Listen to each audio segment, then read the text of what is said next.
तो बताया कि याद करना है। याद XYZ कोई को भी याद नहीं करना है। किसको याद करना है? जो ऊंच ते ऊंच पाटधारी है। क्या? ऊंच ते ऊंच और नीच ते नीच, ये परमधाम की बात है या इस दुनिया की बात है? इस दुनिया की बात है। इस दुनिया में रह करके जो कर्मेंद्रियों से ऊंच ते ऊंच पाट बजा के दिखाए और एवर प्योर साबित होकर के दिखाए, वो है ऊंचित।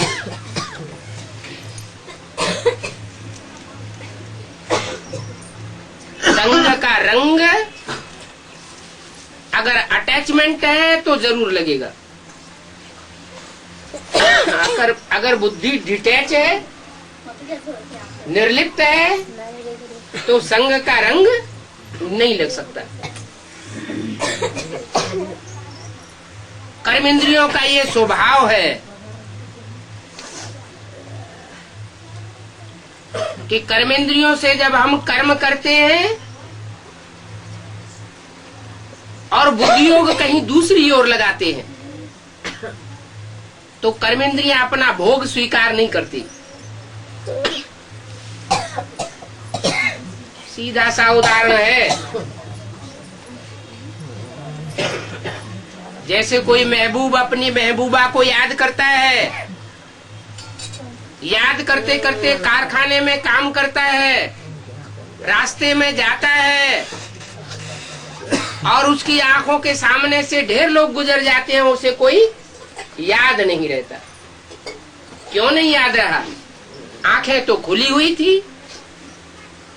क्या कारण हुआ? आंखें खुली होते हुए भी आंखों के सामने से जो लोग गुजर गए वो याद क्यों नहीं रहे? आंखें खुली रही तो आंखों ने अपने विषय को ग्रहण क्यों नहीं किया? क्योंकि बुद्धि महबूबा की तरफ थी। जो लोग आंखों के सामने गुजर गए उनकी तरफ बुद्धि योग नहीं गया। ऐसे ही दूसरी इंद्रियों का भी स्वभाव है। इंद्रियां मन बुद्धि के लगाव के बगैर अपना भोग स्वीकार नहीं करती। तो ऐसी प्रैक्टिस करनी है कि इंद्रियां संग में रहते हुए भी अपने विषय भोग को स्वीकार न करे, तो कोई भी पाप कर्म नहीं लग सकता।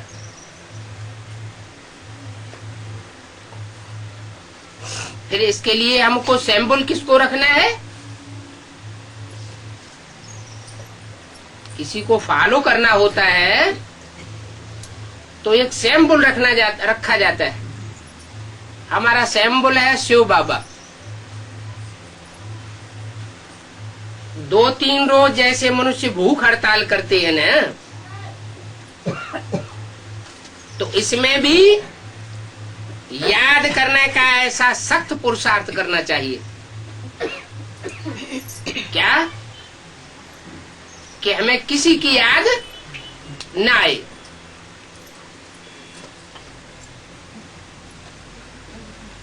तो हम 2-3 दिन इकट्ठा याद में रहते, जितना हो सके अपने साथ एक की याद करने की प्रतिज्ञा करनी चाहिए कि हम एक के अलावा और कोई दूसरे को याद नहीं करेंगे।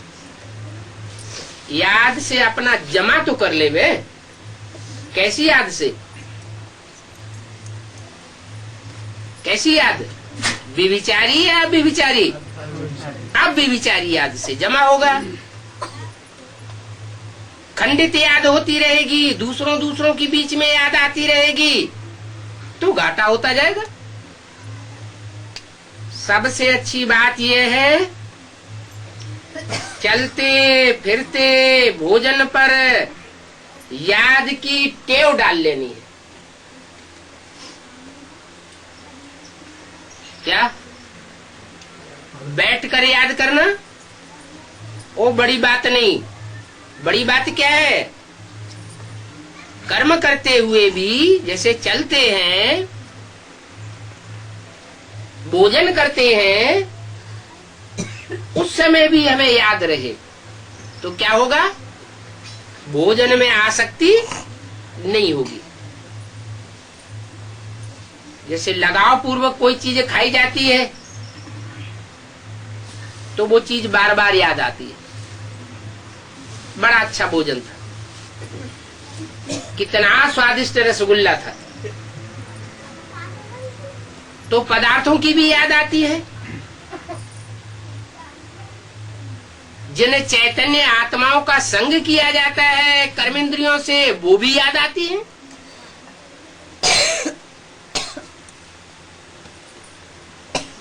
तो वो विचारी याद है। ऊंचे ते ऊंचे एक को ही याद करना है, तब अंतमते सो गति होगी, तो ऊंची ते ऊंच पद मिलेगा। अभी सबका अंतिम समय है, सबकी अंतमते सो गति होने वाली है। टाइम बहुत नजदीक आ चुका है।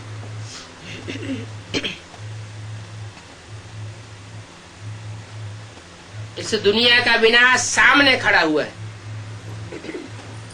जैसे अर्जुन से गीता में भगवान ने कहा, ए अर्जुन, ये सब मरे पड़े।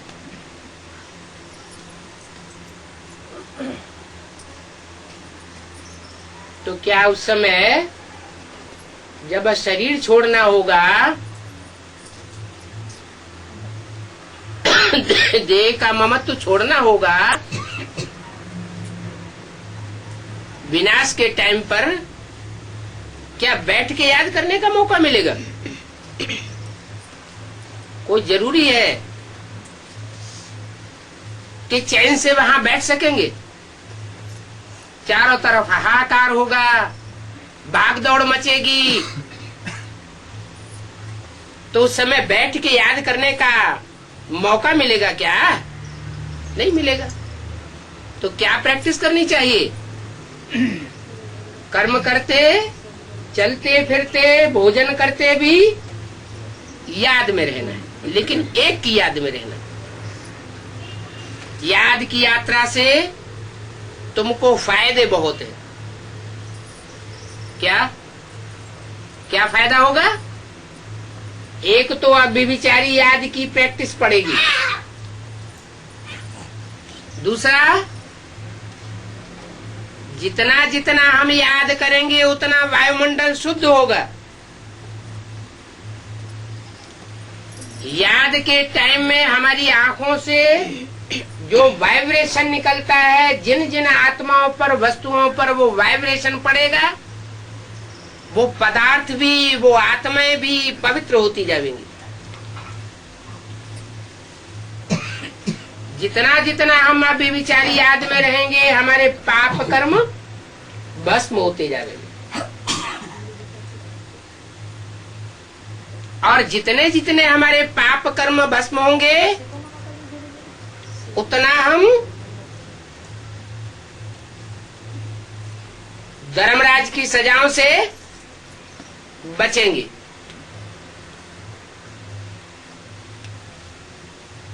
और धर्मराज की सजाओं से जितना जितना हम बचेंगे,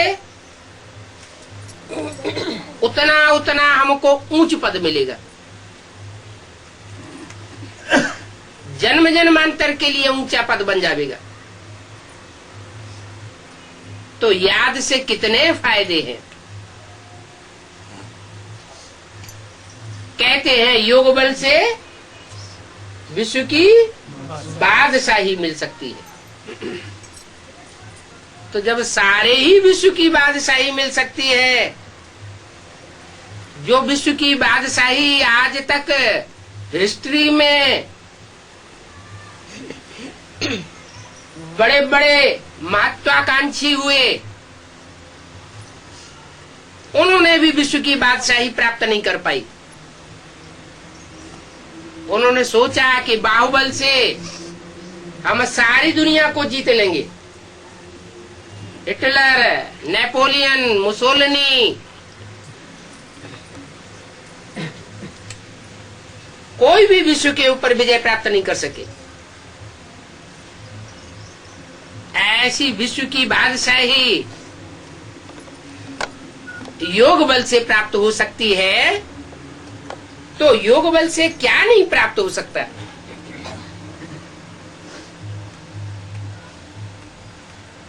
ये याद भगवान का सबसे बड़ा प्रसाद है, सबसे बड़ी देन है।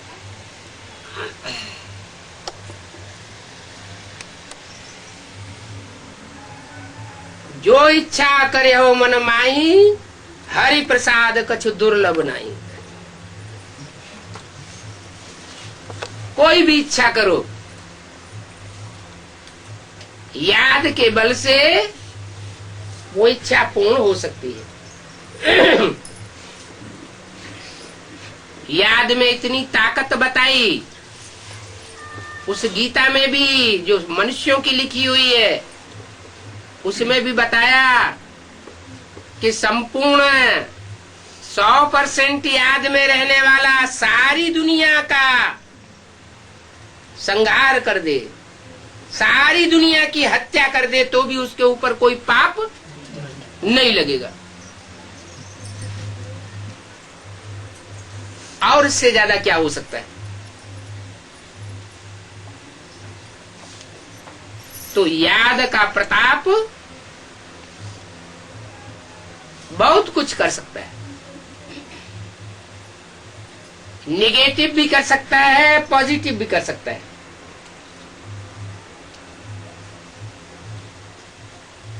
तुम तो विश्व को पवित्र बनाने के निमित्त बनते हो। क्या विश्व में जो विश्व धर्मों की, हर धर्म की जो आत्माएं हैं, उन 500-700 करोड़ मनुष्य आत्माओं को याद के बल से पवित्र बनाते हो। सिर्फ आत्माओं को ही नहीं, मनुष्य आत्माओं को ही नहीं, मनुष्य के आधार पर चलने वाले जो कीट, पशु, पक्षी, पतंगे हैं, वो भी पवित्र हो जाते हैं। मनुष्य सुधरता है तो सब प्राणी मात्र सुधर जाते हैं, और मनुष्य बिगड़ता है तो सारे ही प्राणी बिगड़ जाते हैं। उदाहरण के तौर पर जंगल में जो प्राणी रहते हैं वो ज्यादा बीमार पड़ते हैं, या मनुष्य के संसर्ग संपर्क में जो प्राणी रहते हैं वो ज्यादा बीमार पड़ते हैं। कौन से पशु पक्षी ज्यादा बीमार पड़ते हैं? है?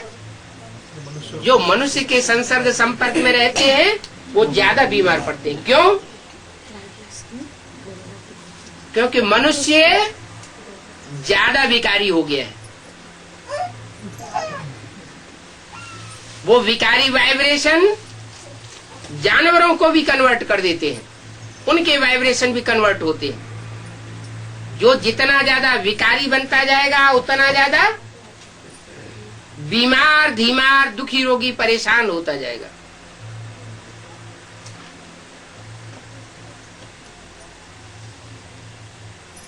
तो जब तुम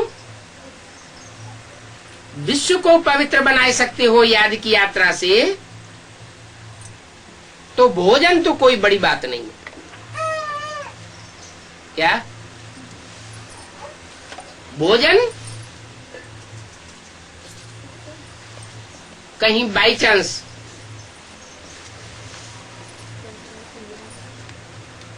रिश्तेदारी में हम सेवा करने के लिए गए और वो रिश्तेदार नाराज हो जाते हैं कि तुम हमारे घर का भोजन क्यों नहीं खाते, हम क्या भंगी हैं? तो ऐसी याद की तीखी यात्रा में रह करके भोजन करेंगे तो वो भोजन विपरीत असर नहीं डालेगा। भोजन को पवित्र बनाना भी कोई बड़ी बात नहीं है। जब भोजन बनाते हो तो बाप की याद में रह करके भोजन बनाते हो तो वो पवित्र बनता है। अगर व्यभिचारी याद में रह करके तुम भोजन बनाते हो तो भोजन भी क्या हो जाएगा? अपवित्र हो जाएगा, भले तुम अपने हाथ से बनाते हो। तो भोजन को परिवर्तन करना, पवित्र बनाना, ये कोई बड़ी बात नहीं है। बाप को याद करके दृष्टि दी, बस याद में भोजन खाओ। मिलिट्री के लोग होते हैं,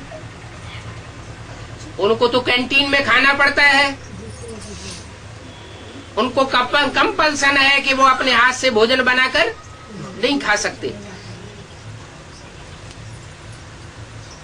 युद्ध के मैदान में जाएंगे तो उन्हें बना बनाया भोजन लेना ही पड़ेगा। तो क्या वो अपवित्र बनते रहेंगे? वो ज्ञान योग में नहीं चल सकते, ईश्वरीय राजयोग नहीं सीख सकते। सीख सकते हैं। उसका तरीका यह है कि याद में रह करके भोजन करें, याद में रह करके लड़ाई लड़े, युद्ध करें।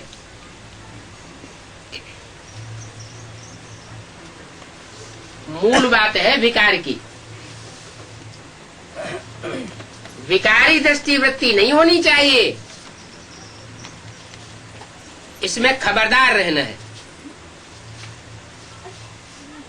क्योंकि विकारों की ही कट चढ़ती है। काहे के ऊपर? किसके ऊपर कट चढ़ती है? आत्मा के ऊपर। मनसा में विकार बहुत तूफान लाते हैं।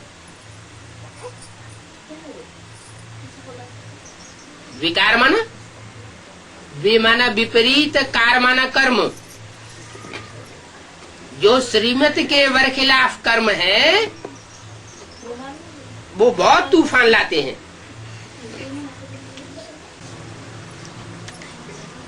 तो मनसा में जो तूफान आते हैं विकारों के,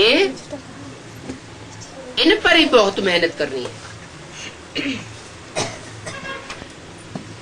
बाकी बाप बच्चों को कोई तकलीफ थोड़े ही देंगे।